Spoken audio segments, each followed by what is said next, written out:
কবুল হৈ গ'ল এতিয়া আমাৰ ঘৰৰ বোৱাৰী আসসালামু আলাইকুম ওয়ালাইকুম আসসালাম গাড়ীগাঁও মেডিপাড়া নিবাসী চুলতান আলীৰ একমাত্ৰ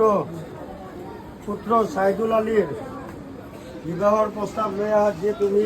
গ্ৰহণ কৰিছিলা চেঁচামুখৰ তলীয়া গাঁৱৰ মজিব আলীৰ একমাত্ৰ কন্যা ৰীমা বেগমে তাৰ ওপৰত যিটো মহৰৰ দাবী তুমি যিটো ধাৰ্য কৰিছিলা সেই ধাৰ্যত মোহাম্মদ ছাইদুল আলী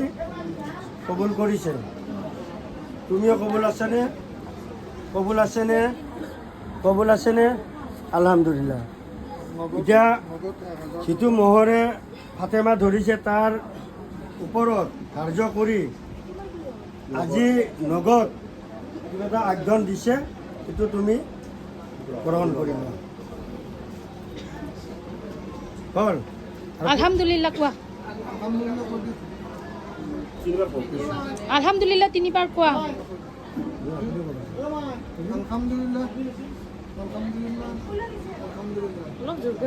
ঠিক আছে হৈছে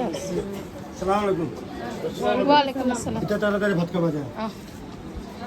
নিকাহ কবুল হৈ গ'ল এতিয়া আমাৰ ঘৰৰ বোৱাৰী হাই বোৱাৰী কেনেকুৱা নাকান্দিবা কিন্তু দেই মেকআপ বৰবাদ হৈ যাব কিন্তু দেই নাকান্দিবা